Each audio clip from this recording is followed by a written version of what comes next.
Daddy mummy வீட்டில் இல்ல, தடை போட யாரும் இல்ல, விளையாடு போமா உள்ள வில்லாடா.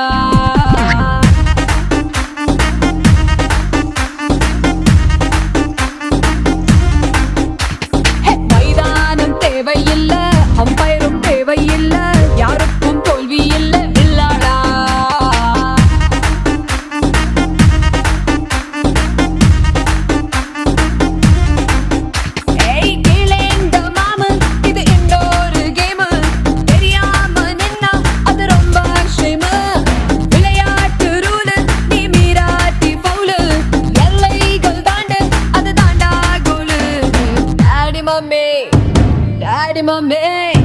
டாடி மம்மி வீட்டில் இல்ல, தடை போட யாரும் இல்ல, விளையாட